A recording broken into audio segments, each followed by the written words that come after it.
Hello, welcome to A four education. അടുത്തൊരു സെഷനിലേക്ക് എല്ലാവർക്കും സ്വാഗതം. നമ്മൾ വിവിധ സെഷനുകളിലൂടെ അറബിക്കുമായി ബന്ധപ്പെട്ട UGC NT നെറ്റ് എക്സാമിൽ അറബിക്കിൻ്റെ സിലബസിൽ നിന്നുള്ള ഒരുപാട് കാര്യങ്ങൾ ചർച്ച ചെയ്തിരുന്നു. യൂണിറ്റ് 6 വരെയുള്ള കാര്യങ്ങൾ പറഞ്ഞു കഴിഞ്ഞു. യൂണിറ്റ് 6 ആദ്യ ഭാഗത്ത് വരുന്ന ബുക്സുകളും നമ്മൾ പറഞ്ഞു. ഇനി ഈ ഒരു ഭാഗത്ത് നമുക്ക് പറയാനുള്ളത് ഖസായിസ് അതേപോലെ മുസ്ഹിർ, ഈ രണ്ട് ഗ്രന്ഥങ്ങളെ കുറിച്ചിട്ടാണ് ഈ ഒരു സെഷനിൽ നമുക്ക് പറയാനുള്ളത്. ഭാഷയുമായി ബന്ധപ്പെട്ട വളരെ പ്രധാനപ്പെട്ട രണ്ട് ഗ്രന്ഥങ്ങളാണ് ഖസായിസ്, മുസ്ഹിർ എന്ന് പറയുന്നത്. ഖസായിസ് ഇബ്നു ജിന്നീൻ്റെതാണ്. അബുൽ ഫത്തഹ് ഉസ്മാൻ ഇബ്നു ജിന്നി. അബുൽ ഫത്തഹ് എന്നുള്ളതാണ് കുനിയത്ത്, ഉസ്മാൻ എന്നുള്ളതാണ് അവരുടെ ഇസ്മലം. ക്രിസ്തു വർഷം 941 to 1002 അവരുടെ ജീവിതകാലം. ഉലിദ ബി മദീനത്തി മ്യൂസിൽ, നമ്മൾ മൊസൂൾ എന്നൊക്കെ പറയുന്ന മ്യൂസിൽ എന്ന് പറയുന്ന പ്രദേശത്താണ് അവർ ജനിക്കുന്നത്. ദറസൽ അദബ വല്ലുഗ ഫി സിബാഹു അല യദി അബി അലി അൽ ഫാരിസി. അബു അൽ ഫാരിസിയുടെ നിന്നാണ് ചെറുപ്പകാലത്ത് അദബും ലുഗത്തും ഇബ്നു ജിന്നി പഠിക്കുന്നത്. അപ്പോൾ തഅല്ലം ഇബ്നു ജിന്നി അൻ നഹ്വ മിനൽ അഖ്ഫശ്, നഹ്വ് പഠിക്കുന്നത് അഖ്ഫശിൽ നിന്നുമാണ്. അബുൽ ഫത്തഹ് ഉസ്മാൻ ഇബ്നു ജിന്നി അൽ മൂസിലി എന്നുള്ളതാണ് അവരറിയപ്പെടുന്ന നാമം. ഖറഅ അല അബി അലി അൽ ഫാരിസി, നമ്മൾ പറഞ്ഞല്ലോ. കാന അബൂഹു മംലൂക്കൻ റൂമിയൻ, പിതാവ് ഒരു മംലൂക്കായിരുന്നു, ഒരു അടിമയായിരുന്നു, റോമൻ ആയിരുന്നു. വലഅല്ല ഇസ്മുഹു ജിന്നി മുഅറബുൻ അൻ ലഫ്ളിൻ യുനാനിയിൻ മിസ്ലു ജനായിസ്. ജനായിസ് എന്നൊക്കെ പോലെയുള്ള ഗ്രീക്ക് പദത്തിൽ നിന്ന് അറബീകരിച്ചു വന്നതായിരിക്കാം ജിന്നി എന്ന് പറയുന്നത് എന്ന് ജുർജി സീദാൻ പറയുന്നു. കാനൽ മുത്തനബി യഹ്തരിമുഹു വയഖൂലു ഫീഹി, മുത്തനബിയുടെ സമകാലീനരായിട്ടുള്ളവരാണല്ലോ ഇബ്നു ജിന്നി എന്ന് പറയുന്നവർ. അദ്ദേഹം വലിയ ബഹുമാനം ഇബ്നു ജിന്നീന് കൊടുത്തിരുന്നു മുത്തനബി. ഹാദാ റജുലുൻ ലാ യഅരിഫു ഖദറഹു കസീറുൻ മിനൻ നാസ്, വലിയ മനുഷ്യനാണ്, പല ആളുകൾക്കും ഇബ്നു ജിന്നീൻ്റെ മഹത്വം അറിയില്ല. അപ്പോൾ കാന ഇദാ സുഇല അൻ ഷൈഇൻ മിൻ ദഖാഖിൻ നഹ്വി വത്തസ്രീഫ്, ഇൽമു സർഫിലായോ നഹ്വിലായോ സൂക്ഷ്മമായ വല്ല കാര്യവും മുത്തനബിയോട് ചോദിക്കപ്പെട്ടാൽ ഫീ ഷീരിഹി, അദ്ദേഹത്തിൻ്റെ കവിതയിലുള്ള കാര്യങ്ങൾ, യഖൂൽ, അദ്ദേഹം പറയും, സലു സാഹിബന അബൽ ഫത്ത്, നമ്മളെ സുഹൃത്ത് അബുൽ ഫത്തഹിനോട് ചോദിക്കൂ എന്നായിരുന്നു മുത്തനബി മറുപടി പറയാറുണ്ടായിരുന്നത്. അദ്ദേഹം മൂസിലിലാണ് ജനിക്കുന്നത്, മരണപ്പെടുന്നത് ബഗ്ദാദിലാണ്. അഅ്ലമു നഹ്വിയി ഹാദൽ അസ്ർ, ആ കാലഘട്ടത്തിലെ ഏറ്റവും പ്രമുഖനായ നഹ്വിയായിരുന്നു. വാക്സറുഹും ആസാറൻ, ഒരുപാട് ഗ്രന്ഥങ്ങളുള്ള ആളാണ്. വക്കാന ഷായിറൻ മത്തുബൻ, കവി കൂടിയായിരുന്നു. വലഹു മങ്ങുമാത്തുൻ ഹസന, നല്ല കവിതകളുണ്ട്. ലാക്കിനൻ നഹ്വു ഗലബ അലൈഹി, പക്ഷേ കവി എന്നതിനേക്കാളും ഒരു വയ്യാകരൻ എന്ന നിലയ്ക്ക് അദ്ദേഹം കൂടുതലായിട്ട് അറിയപ്പെട്ടു. വലഹു ഫീഹി മുഅല്ലഫാത്തുൻ ഹാമ്മ ഫിഹ ഫൽസഫത്തുൻ വനഖദുൻ ഹുനാക അഷ്ഹറു മാ ബഖിയ മിൻഹ. അദ്ദേഹത്തിന് ഈ വിഷയത്തിൽ നഹ്വുമായി ബന്ധപ്പെട്ട് ഒരുപാട് പ്രസിദ്ധമായിട്ടുള്ള ശ്രദ്ധേയമായിട്ടുള്ള ഗ്രന്ഥങ്ങളുണ്ട്. ഇവിടെ എന്തോ ഒരു മിസ്സിങ് വന്ന പോലെയുണ്ട്. അൽ കിതാബു ഫി ഫിഖ്ഹിൽ ലുഗ വ ഫൽസഫതിഹ വ അസ്റാറിൽ അറബിയ, അറബി ഭാഷയുടെ രഹസ്യങ്ങൾ, അതിൻ്റെ ഫിലോസഫി, അതിൻ്റെ ഫിഖ് എന്നാണ് ഇൽമുൽ ലുഗ എന്നുള്ളതാണ് ഫിഖ്ഹുൽ ലുഗ. ഇത്തരം കാര്യങ്ങളാണ് ഖസായിസ് എന്ന് പറയുന്ന ഗ്രന്ഥത്തിൻ്റെ ഉള്ളടക്കം. ഓക്കെ, അഹദ കിതാബുൽ ഖസായിസ് ഇല ബഹാഇ ദൗല. ഇപ്പം മുമ്പൊക്കെ ഗ്രന്ഥങ്ങളെ ഏതെങ്കിലും ഒരു മന്ത്രിക്കോ രാജാവിനൊക്കെ കൊടുക്കും, അത് പ്രസിദ്ധീകരിക്കാനുള്ള ചിലവും കാര്യങ്ങളൊക്കെ മീറ്റ് ചെയ്യാൻ വേണ്ടിയിട്ട്. അപ്പോൾ ഖസായിസ് എന്ന ഗ്രന്ഥം സമർപ്പിച്ചിരുന്നത് ബഹാഉദ്ദൗലക്കായിരുന്നു. 1913 അത് മിസ്റിൽ വെച്ചിട്ട് എന്ത് ചെയ്തു, മുഹമ്മദ് അലി നജ്ജാറിൻ്റെ നേതൃത്വത്തിൽ പൂർണ്ണമായിട്ടത് പ്രസിദ്ധീകരിക്കപ്പെട്ടു. യഖു മുഖദ്ദിമയിൽ പറയുന്നുണ്ട്, ലം നസൽ ഫാരിത്തൽ ഹാൽ വ തഖാദുമിൽ വഖ്ത്, ഞാൻ ഈ ഭയങ്കരമായിട്ട് ഇങ്ങനെ എൻ്റെ ഒരു അവസ്ഥയൊക്കെ ആകെ പരിതാപകരം, അത്തരമൊരു അവസ്ഥയിലായിക്കൊണ്ടിരിക്കുകയായിരുന്നു എന്ന് തുടങ്ങിയിട്ട് ഇത് പരീക്ഷയ്ക്ക് മുമ്പ് ചോദിച്ചിട്ടുള്ളതാണ്. അപ്പോൾ ഇത് ഏത് ഗ്രന്ഥത്തിൻ്റെ ആമുഖത്തിലാണ്? ഇത് ഖസായിസ് ഇബ്നു ജിന്നി അതിൻ്റെ ആമുഖത്തിൽ പറയുന്ന കാര്യങ്ങളാണ്. വയബ്ദഉൽ കിതാബ ബി ബാബിൻ ഫി മുനാഖശത്തിൻ ഹാമിയ ലുഗ വ ഇസ്തിലാഹിയതിഹ മിൻ ഉസൂലിൽ ലുഗ, അതിൻ്റെ ഗ്രന്ഥം ആരംഭിക്കുന്നത് ഈ ലുഗത്തുമായി ബന്ധപ്പെട്ട അതിൻ്റെ ഇസ്തിലാഹുകളുമായി ബന്ധപ്പെട്ടൊക്കെയുള്ള കാര്യങ്ങൾ ചർച്ച ചെയ്തുകൊണ്ടാണ്. വഖ്തദമബി ഹദീസിൻ നഗലാത്തിൽ അറബ്, അറബികളുടെ പിഴവുകൾ, അതേപോലെ പണ്ഡിതന്മാരായിട്ടുള്ള ആളുകളിൽ നിന്ന് തന്നെ വന്നിട്ടുള്ള സ്ഖലിതങ്ങൾ, ഇത്തരം കാര്യങ്ങളെക്കുറിച്ചൊക്കെ പരാമർശിച്ചുകൊണ്ടാണ് ഗ്രന്ഥം അവസാനിക്കുന്നത്. മിൻ ഉസൂലിൽ അനിൽ ഖിയാസ്, ഖിയാസ്, ഇസ്തിഹ്സാൻ, ഇലലുകൾ, ഹഖീഖത്ത്, മജാസ്, തഖ്ദീം, തഅഖീർ, ഉസൂല്, ഫുറൂഖ്, ഇങ്ങനെയുള്ള ഒരുപാട് കാര്യങ്ങൾ ആര് പരാമർശിക്കുന്നുണ്ട്? ഈ ഉസൂലുൽ ലുഗ എന്ന് പറയുന്ന ഗ്രന്ഥത്തിൽ, അല്ല ആ ഭാഗത്ത് അദ്ദേഹം പരാമർശിക്കുന്നുണ്ട്. ഇതൊക്കെ അതിൻ്റെ ഭാഗമായിട്ട്. കിതാബുൻ കമീറുൻ അളീമുൽ ഫായിദ യബ്ഹസു ഫി ഉസൂലിൻ നഹ്വ് അലാ മദ്ഹബി ഉസൂലിൽ കലാമി വൽ ഫിഖ്ഹ്. യബ്ഹസു ഫൽസഫി ഫിൽ ലുഗത്തി വ ഉസൂലിഹാ വഷ്തിഖാഖിഹാ വ അഹ്കാമിഹാ വ മസാദിരിഹാ വ മാ യജൂസ് അൽ ഖിയാസ്. ഇങ്ങനെയുള്ള ഒരുപാട് കാര്യങ്ങൾ ഉസൂലുൻ നഹ്വുമായി ബന്ധപ്പെട്ടുകൊണ്ട് അദ്ദേഹം ഖസായിസ് എന്ന് പറയുന്ന ഗ്രന്ഥത്തിൽ ചർച്ച ചെയ്യുന്നു. അദ്ദേഹത്തിൻ്റെ ഗ്രന്ഥങ്ങൾ ഏതൊക്കെയാണ്? ഖസായിസ്, അറൂദ്, മുഖ്തസർ അൽ ഖവാഫി, അൽ ലംഉ ഫിൻ നഹ്വ്, മുഹ്തസബ്, ശറഹുൽ മുത്തനബ്ബി. ഇത്രയുമാണ് അദ്ദേഹത്തിൻ്റെ പ്രധാനപ്പെട്ട ഗ്രന്ഥങ്ങൾ എന്ന് പറയുന്നത്.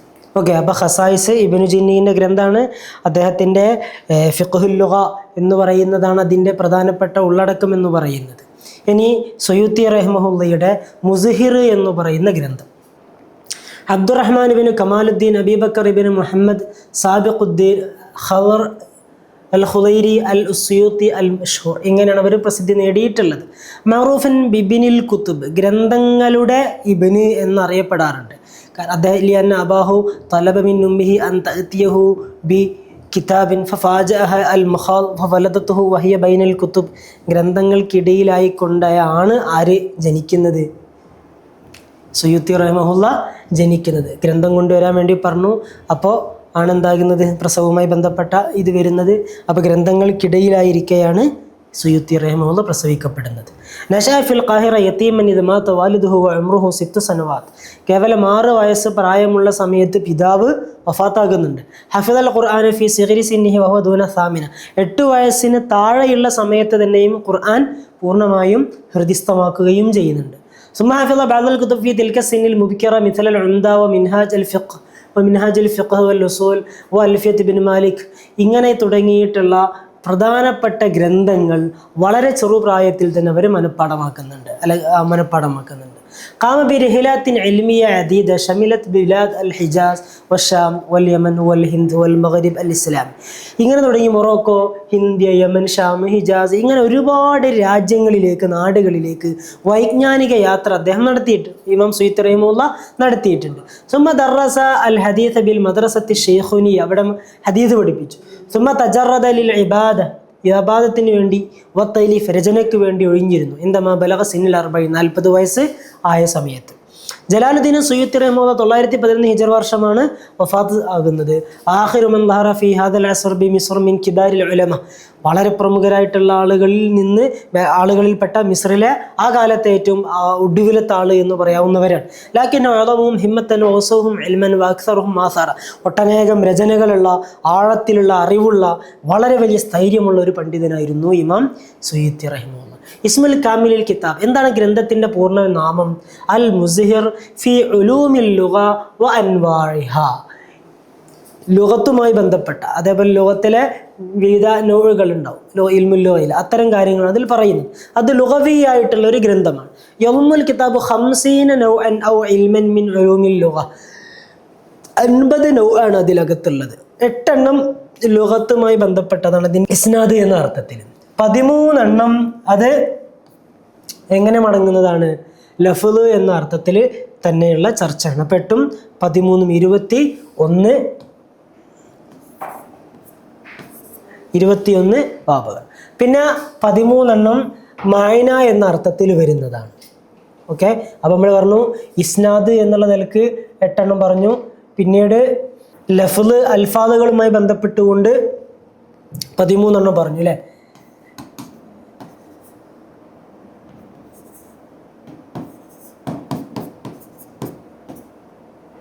മഅന എന്ന നിലക്ക് വീണ്ടും 13.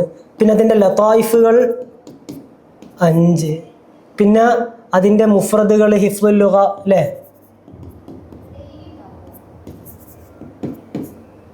1. പിന്നെ റിജാൽ ലോകത്തിലെ പ്രധാനം, അങ്ങനെ 8. പിന്നീട് 1 ഷെയറുമായി ബന്ധപ്പെട്ട 1. പിന്നെ മഅരിഫത്ത് അഗ്ലാത്ത് 1. അപ്പോൾ 10, 11, 16, 19, 22, 30, 39, 40, 49, ഇങ്ങനെ ടോട്ടൽ 50 ആയിട്ടാണ് മുസ്ഹിർ എന്ന ഗ്രന്ഥം ഇമാം സുയൂത്തി റഹിമഹുള്ള എഴുതിയിട്ടുള്ളത്. അവിടെ വളരെ പ്രധാനപ്പെട്ട ഗ്രന്ഥങ്ങൾ, ഒട്ടനേകം ഗ്രന്ഥങ്ങളുള്ളവരാണ് സുയൂത്തി റഹിമഹുല്ലാഹ് നമ്മൾ നേരത്തെ പരാമർശിച്ചു. ഒരുപാട് ഗ്രന്ഥങ്ങളുണ്ട്. ഇതിൽ പ്രധാനപ്പെട്ടതെന്ന് പറയാവുന്നത് ഹുസ്നുൽ മുഹാദറ. ഹുസ്നുൽ മുഹാദറ നമ്മുടെ സിലബസിൽ തന്നെ യൂണിറ്റ് 9 വരുന്ന സബീദ് ഉൾപ്പെടെയുള്ള ആളുകൾക്കും ഹുസ്നുൽ മുഹാദറയുണ്ട്. തബഖാത്തുൽ ഹുഫാദ്, തബഖാത്തുൽ മുഫസ്സിരീൻ, തബഖാത്തുൽ നഹവിയ്യീൻ, താരീഖുൽ ഖുലഫ, മഖാമാത്ത്, അൽ അഷ്ബാഹു വൻ നളായിർ, അൽ ഇത്ഖാൻ. അവരുടെ വളരെ കൂടുതലായിട്ട് നോക്കപ്പെടുന്ന ഒരു ഗ്രന്ഥമാണ് ഇത്ഖാൻ. തർജുമാനുൽ ഖുർആൻ, ലുബാബ് അൽ ഉഖൂൽ, ജമ്മുൽ ജവാമി. ഹദീസിൽ ജമ്മുൽ ജവാമിയാണ്, ഉസൂലുൽ ഫിഖ്ഹുമായി ബന്ധപ്പെട്ടല്ല, അത് സുബിക്കി റഹിമഹുല്ലാഹിലേക്ക് ചേരുന്നത്. ഹദീസിലുള്ള ജമ്മുൽ ജവാമി, ലുബ്ബുൽ ലുബാബ്. ഇങ്ങനെ വളരെ പ്രധാനപ്പെട്ട ഗ്രന്ഥങ്ങളാണ്. ഒട്ടനേകം ഗ്രന്ഥങ്ങളുണ്ട്.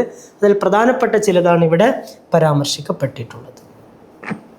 ഇത്തരം കാര്യങ്ങളാണ് മുസ്ഹിറെ, ഖസായിസ്, ഈ 2 ഗ്രന്ഥങ്ങളെക്കുറിച്ച് നമുക്ക് പറയാനുള്ളത്. പരീക്ഷയ്ക്ക് ചേരുംപടിയൊക്കെ ചേരുംപടി ഉള്ളത് അത്തരം ചോദ്യങ്ങളിലൊക്കെ ചിലപ്പോൾ വരുന്നതാണ്. ഖസായിസ് അല്ലാതെയും വരാറുണ്ട്. ഖസായിസ് മുസ്ഹിർ എന്ന് നിൽക്കുമ്പോൾ ഖസായിസ് തന്നെയായിരിക്കും മുസ്ഹിറിനേക്കാൾ ചോദ്യങ്ങളൊക്കെ വരാറുള്ളത്. അപ്പോൾ വളരെ യൂണിറ്റ് 6 ഏറ്റവും ഇമ്പോർട്ടൻ്റ് ആയൊരു പാർട്ട് അല്ല ഈ 2 എന്നാലും ചെറിയ രീതിയിലൊക്കെ നോക്കി വെക്കേണ്ടത് ആണ്. പരീക്ഷയ്ക്ക് ചിലപ്പോഴൊക്കെ ചോദ്യം വരാം. Okay, thank you.